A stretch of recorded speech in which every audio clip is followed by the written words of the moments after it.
exams such as IBPS PO, SBI PO, and LIC AAO? Are you confused about what to study and from where? Look no further, you're in the right place. Practice Mock, your one-stop solution for all banking and government exams. Here we provide everything you need. 5,000 plus mock tests, video courses, PDF courses, and interview courses.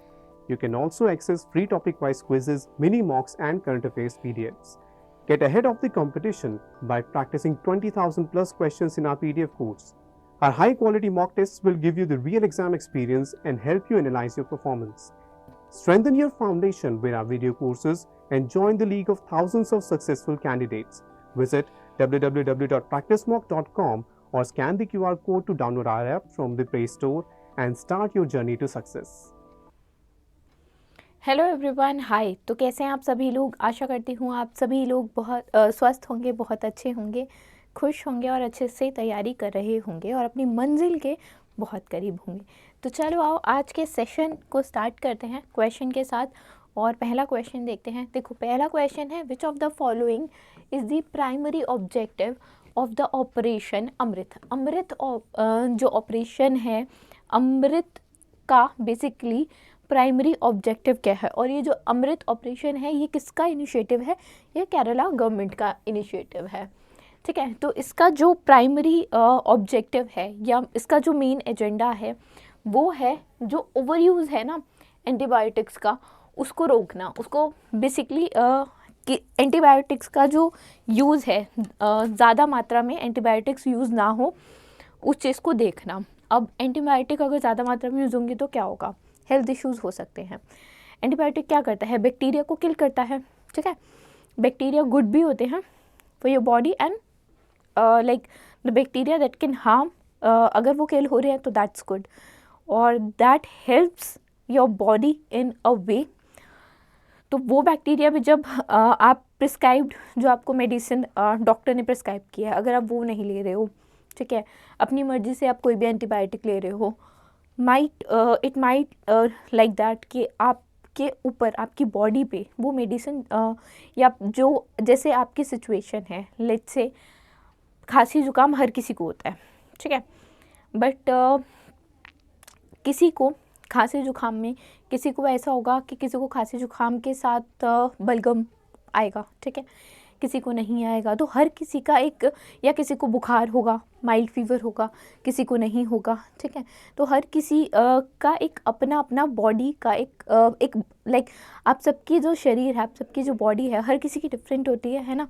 तो हर किसी, भले ही mechanism same हो, but ऐसा तो नहीं है ना कि आप जो जुकाम की दवाई लेने जाओगे, सेम दवाई अगर थोड़े दिन बाद आप लेने जाते हो या कुछ एक टाइम बाद लेने जाते हो, तो क्या वो चीज़ वही आपको सेम मिल रही है? कई बार होता है सेम मिल रही होती है, और कई बार जो आपके सिम्टम्स अलग होते हैं तो आपको अलग दवाई भी मिलती है। तो बेसिकली सिम्टम्स के ऊपर डॉक्टर आपको मेडिसिन प्रिस्क्राइब करता है। और अगर आप खुद ही मेडिसिन लेंगे जो कि सही नहीं है, और जो लोग बेच रहे हैं वो भी सही नहीं है, तो उसको रोकने के लिए बेसिकली, ताकि जो मेडिसिन्स हैं वो ना बिके, विदाउट प्रिस्क्रिप्शन वो ना दी जाए, उसके लिए केरला की जो गवर्नमेंट है बहुत इनिशिएटिव ले रही है। उसमें से एक ही इनिशिएटिव जो है वो operation antimicrobial resistance intervention for total health, that is Amrit है। इस ऑपरेशन में बेसिकली गवर्नमेंट क्या करने वाली है कि जो मेडिकल स्टोर्स हैं वहाँ पे रेड काइंड ऑफ ये लोग करने वाले हैं। एंड अगर कोई भी इंसान, कोई भी व्यक्ति जो है वो प्रिस्क्राइब्ड अगर मेडिसिन ले रहा है तो ठीक है, और अगर प्रिस्क्रिप्शन नहीं है और ऐसे ही मेडिसिन बेची जा रही है और ख़रीदी जा रही है, लोग ख़रीद रहे हैं और जो केमिस्ट है वो उसको बेच रहा है, तो उसके खिलाफ जो है वो कार्रवाई ली जाएगी केरला में। और केरला जो है वो पहला ऐसा स्टेट है जिसने ये इनिशिएटिव लिया है। ठीक है, आगे चलते हैं। Which country has been certified by World Health Organization as a malaria free country. ठीक है, ये अफ्रीकन कंट्री है, ये मलेरिया फ्री कंट्री की एक जो लिस्ट है, ठीक है, 43 कंट्रीज़ अराउंड मलेरिया फ्री हैं, उसमें ये ऐड हुई है। ठीक, कौन सी अफ्रीकन कंट्री है ये है केप वर्डे। ठीक है, केप वर्डे मैं आपको दिखा देती हूँ, एक बार मैप की सहायता से देख लेते हैं। देखो ये है आपका अटलांटिक ओशन, ठीक है, सेनेगल, ठीक, गुआना, ये सब तो आप जानते होंगे, है ना, ये 2 कंट्रीज तो जानते होंगे, ये भी जानते होंगे, है ना। अब आपकी इसे कैबो वर्दे भी बोलते हैं, केप वर्दे भी बोलते हैं, कैबो वर्दे भी बोलते हैं। ये छोटे छोटे यहाँ पे आपको ये जो दिख रहे होंगे ना ग्रुप, आइसलैंड, उनका ग्रुप है and it is a country. इसकी कैपिटल क्या है, इसकी कैपिटल है ये पैरिया, ठीक है, क्या है, कैपिटल है ये। अच्छा, कैपिटल हो गई। अब इसकी जो करेंसी है वो क्या है, करेंसी भी लिख लेते हैं हम। करेंसी क्या है, करेंसी है केप वर्देन, केप वर्देन एस्क्यूडो, केप वर्देन एस्क्यूडो। और इनके पीएम का नाम क्या है, इनके पीएम का नाम है यूलिसेस कोरियाई, यूलिसेस कोरियाई सिल्वा, ठीक है। तो ये इनके पीएम है, ये कैपिटल हो गई, राइट। तो ये 2-3 चीज़ें जो आपको पता होनी चाहिए वो ये हैं। इसके बारे में देखते हैं थोड़ा सा। थर्ड, मैंने बोला था ना अभी कि कैबो वर्दे भी बोलते हैं, तो कैबो वर्दे जो है वो तीसरी कंट्री अफ्रीका रीजन से बेसिकली बनी है, जिसे WHO अफ्रीकन रीजन की है, जिसे बेसिकली मलेरिया फ्री घोषित कर दिया गया। और अफ्रीका इतना स्पेसिफिक क्यों, लाइक ऐसे क्वेश्चन क्यों बना, क्योंकि टू बी स्पेसिफिक जो अफ्रीका रीजन है, ठीक है, या अफ्रीकन कॉन्टिनेंट्स हैं, वहाँ पे मलेरिया का जो प्रतिशत है वो काफ़ी ज़्यादा है। वहाँ पे मलेरिया लोगों को ईज़िली और ज़्यादा बेसिकली फैल रहा है। तो अगर कोई अफ्रीकन कंट्री WHO के द्वारा मलेरिया फ्री घोषित की जाती है तो that is a big thing, right. तो चलो आगे चलते हैं, नेक्स्ट पे चलते हैं। नेक्स्ट है बर्नार्डो एरेवालो, ठीक है। Bernardo Arevalo has been sworn in as the president of which country, किस कंट्री के प्रेजिडेंट बने हैं, ये बने हैं ग्वेतमाला के प्रेजिडेंट, ठीक है। किसके प्रेजिडेंट बने हैं, ग्वेतमाला के। अच्छा, ग्वेतमाला की जो बेसिकली करेंसी है, 2 चीज़ें। अच्छा, प्रेजिडेंट तो अब आपको पता चल गया ना, तो एक तो करेंसी और दूसरा कैपिटल, ठीक है, करेंसी एंड कैपिटल दोनों देखेंगे। कैपिटल हो गई आपकी ग्वेतमाला सिटी, ठीक है, ग्वेतमाला सिटी। और जो आपकी करेंसी है वो क्या होगी, वो होगी ग्वेतमालन क्वेट्ज़ल, ठीक है, ग्वेतमालन क्वेट्ज़ल, ठीक। और प्रेसिडेंट तो आपने देखे ही, ठीक है। चलो आगे चलते हैं। Name the sports personality that has become the first male player to participate in 150 T20 international, 150 T20 international में इन्होंने पार्टिसिपेट किया है और पहले मेल प्लेयर हैं ये, और इनका नाम है रोहित शर्मा, ठीक है। ऐसा कोई होगा नहीं जो ये वीडियो देख रहा होगा और जिसने रोहित शर्मा का नाम नहीं सुना होगा। रोहित शर्मा ने 4 शतक भी बेसिकली लगाए हैं T20 में। और अगर बात करोगे उनके माइलस्टोन की, तो उसमें एक ये भी है कि इन्होंने 100 T20s में बेसिकली वो ऐसे प्लेयर हैं जिन्होंने पहले प्लेयर हैं जिन्होंने 100 T20s में भी अचीव की है विन, एंड 150 में पार्टिसिपेट किया है, ठीक। ये फीट बेसिकली अभी इन्होंने अचीव की ड्यूरिंग जो सेकंड मैच था against Afghanistan at in the Indore Madhya Pradesh at Holkar cricket stadium, right. और he has scored some runs around 3853 runs. उनकी स्ट्राइक रेट भी 140, दैट इज़ काफ़ी बढ़िया स्ट्राइक रेट है। प्लस सूर्य कुमार यादव और ग्लेन मैक्सवेल के खिलाफ इन्होंने काफ़ी जो रन है वो स्कोर किए हैं, ठीक है, जिसमें 4 शतक बताए जा रहे हैं। Next, Shaun Marsh has announced his retirement from professional cricket.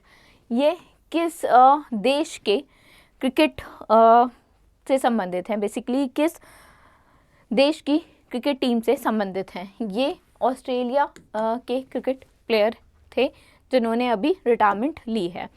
आगे चलते हैं। Government of India has set a target to reduce road accident death by how much % by 2030। कि जो सरकार है, भारत सरकार ने ऐसा सोचा है और भारत सरकार ऐसा चाहती है कि जो लोग रोड एक्सीडेंट में जैसे देहांत होता है जिनका, या जिनकी डेथ होती है सड़क दुर्घटना के कारण, उसका जो प्रतिशत है वो कम हो जाए। वो कितना कम हो जाए? वो 50% कम हो जाए। अगर अभी 10 हो रहे हैं तो 2030 तक सिर्फ 5 होने लगे, ऐसा। It is just an example कि 10 हो रहे हैं, 10 नहीं हो रहे, लाखों में है नंबर। चलो एक बार देखते हैं इसको। Latest report by ministry of road transport and highways, the number of road accident in India जो हैं वो बढ़ गए हैं, 12% से बढ़ गए हैं टू ओवर 4.6 लाख इन 2022। इसीलिए और यू कैन से दैट हर एक घंटे में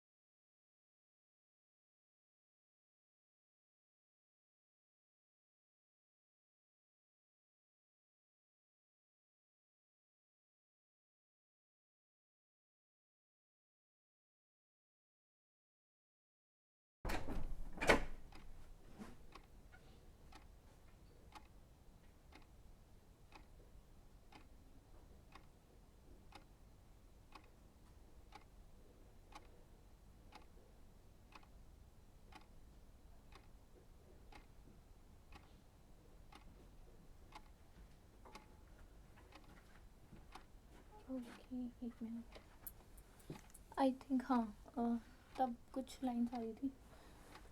I think it is sorted now. किस पे? वो वायर से हो रहा होगा। Might be. I think I should continue with this.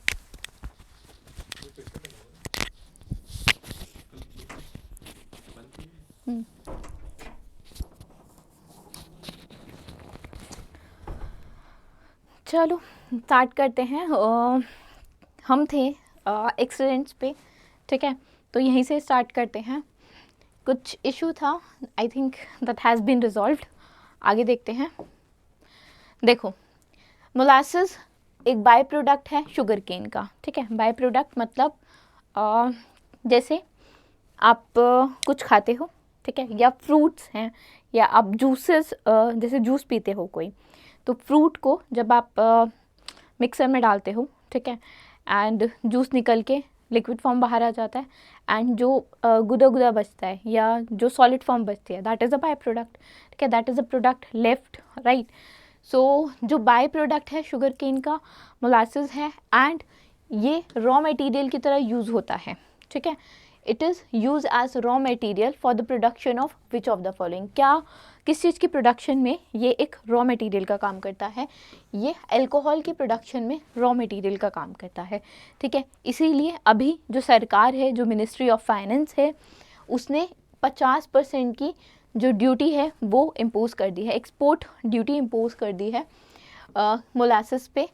That is a byproduct of sugarcane, and it is basically a raw material for alcohol, and it is affected like it has been effective from the day before this, that is on 18th. This ensure higher availability of ethanol for blending with petrol, and till November 2023 India ने export किया है 101 million US$ का जो molasses है, and हर साल 2 से 3 lakh ton molasses जो है वो एक्सपोर्ट किया जाता है। एक्सपोर्ट ड्यूटी, मैंने एक वर्ड यूज़ किया, जनरली इस पे एक्सपोर्ट ड्यूटी लगाई सरकार के द्वारा इसलिए जाती है, जब सरकार को ना, मतलब एक्सपोर्ट ड्यूटी हो गई कि एक तरह से ड्यूटी या taxes in a form government ने लगा दिए जो भी सामान देश से बाहर जा रहा है, ठीक है। अगर सरकार चाहती है कि पर्टिकुलर जो भी जा रहा है, जैसे अभी इस केस में मोलासेस है, तो अगर सरकार चाहती है कि वो ज़्यादा ना जाए, ठीक है, तो एक सेट ऑफ ड्यूटी लग जाती है, एक्सपोर्ट ड्यूटी, जो ज़्यादा जो सामान है, ज़्यादा अगर देखो रेट ज़्यादा होंगे, जो टैक्सेस हुए, सारी चीज़ें हैं, अगर सामान को बाहर भेजने में मुश्किल आएगी किसी को भी जो एक्सपोर्ट कर रहा है, तो वो कोशिश करेगा कि कम भेजे, है ना। तो जब सरकार को थोड़ा रोक लगानी होती है सब एक्सपोर्ट ड्यूटीज़ हो जाती हैं। जनरली नहीं लगाई जाती हैं क्योंकि सरकार कोशिश करती है कि सामान जो है वो ज़्यादा एक्सपोर्ट हो, ताकि कंट्री में जो है इन फॉर्म ऑफ लाइक पैसा आए, फ्लो आए, ठीक है, मनी का। चलो आगे चलते हैं। लियोनेल मेसी ने जीता है बेस्ट, अच्छा इसमें से हमें करेक्ट बताना है, ठीक है। तो लियोनेल मेसी ने जीता है best FIFA men player award 3rd time. बिल्कुल सही है, बिल्कुल करेक्ट है। Manchester City coach won best FIFA women, नहीं ये गलत है, ठीक है। Ederson won the best FIFA men goalkeeper award, ये भी ठीक है। तो हमें करेक्ट बताना है, तो 1 and 3rd आर करेक्ट, ठीक है। और ये गलत क्यों है, वो इसीलिए है, देखो बेस्ट फीफा वुमेन्स कोच जो हैं वो इंग्लैंड की सरीना विगमैन है, ठीक है। कौन है? सरीना विगमैन। ये बेसिकली जो बेस्ट फीफा फुटबॉल अवार्ड्स हैं वो प्रेजेंट किए गए हैं अभी हाल ही में लंदन में, एंड 8वां एडिशन था, 8th एडिशन था ये, by sports governing body International Association of Football FIFA, right. और ये जो लोग हैं उन्हें पर्टिकुलर कैटेगरी में अवार्ड दिए गए हैं। You can take a screenshot as well if you want. अगर मैं इसको रिपीट भी कर दूंगी तो it is not going to fit in your mind जब तक आप इसको खुद से नहीं पढ़ोगे, है ना। चलो आगे चलते हैं। Where is the 19th centre of World Economic Forums 4th industrial revolution network to be established, कि कहाँ पे इस्टेब्लिश होगा जो आपका 19th सेंटर है वर्ल्ड इकोनॉमिक फोरम का 4th इंडस्ट्रियल रेवोल्यूशन नेटवर्क का सेंटर जो है वो हैदराबाद में इस्टेब्लिश होगा, ठीक है। It is going to be set up in Hyderabad, and centre जो है it aims to align with the broader vision of Telangana government and WEF emphasizing collaborative effort to enhance lifestyle and living standard of the people. C4IR in Hyderabad will become the world premium healthcare hub, and the center will provide the employment opportunity in the healthcare sector and foster partnership between the government and small and medium enterprise. The center will officially launch BioAsia 2024 to be held in February, right. अब आपने यहाँ पे एक term ये पढ़ी, ठीक है, एक ऑर्गेनाइजेशन का नाम पढ़ा, ठीक है, जिसे शॉर्ट में अभी नेक्स्ट स्लाइड पे WEP भी लिखा हुआ था। तो वर्ल्ड इकोनॉमिक फोरम की जो हेडक्वार्टर है, इनका हेडक्वार्टर है कहाँ? इनका जो हेडक्वार्टर है वो है कोलोग्नी स्विट्ज़रलैंड में, ठीक है। कहाँ है इनका हेडक्वार्टर? कोलोग्नी स्विट्ज़रलैंड में, राइट। इनके प्रेसिडेंट कौन है? इनके प्रेसिडेंट हैं बॉगे ब्रेंडे, ठीक है। तो ये हो गए इनके president, and this is the headquarter, that is HQ। ये 2-3 चीज़ें भी होती हैं जो यू शुड नो। आगे चलते हैं, नेक्स्ट पे चलते हैं। Which entity has been awarded a mega order to construct 508 kilometre of high speed electrification system from Mumbai Ahmedabad bullet train project. L&T को मिला है, क्या क्वेश्चन है वो भी दोबारा से समझ लेते हैं। L&T को एक कॉन्ट्रैक्ट मिला है जीका, दैट इज़ जापान की जो एजेंसी है उसके थ्रू, ठीक। एंड इसमें क्या करने वाला है L&T? 508 किलोमीटर का जो हाई स्पीड इलेक्ट्रिफिकेशन सिस्टम है वो डेवलप करेगा, जो बुलेट ट्रेन का basically Mumbai to Ahmedabad project है, बुलेट ट्रेन प्रोजेक्ट, उसमें, ठीक है। So L&T has been given this opportunity कि वो कंस्ट्रक्ट करे, राइट। और ऑर्डर जैसे मैंने बोला जापानीज जो एजेंसी है उसके द्वारा इनको मिला है। Electrification system will enable trains to travel at a speed of 320, bullet train है तो 320 किलोमीटर पर आवर की स्पीड से ट्रेन्स चलेंगी। प्रोजेक्ट जो है वो जापान इंटरनेशनल कॉपरेशन एजेंसी के द्वारा फंड किया जाएगा, and it is implemented by authorised Japanese agency acting for and on the behalf of national high speed rail corporation limited. Contract की जो वैल्यू है वो 10,000 से 15,000 करोड़ रुपए की है। L&T की बात करोगे, मुंबई में इनका हेडक्वार्टर है, और जो AM नायक हैं वो इनके चेयरमैन हैं, ठीक है। AM नायक चेयरमैन, ठीक है, L&T के, and headquarter is in Mumbai. ठीक, तो ये थे आज के करंट अफेयर. आई होप ऐसा कुछ इशू रहा नहीं होगा. ठीक है, if there is something you can let me know in the comment section. Thank you.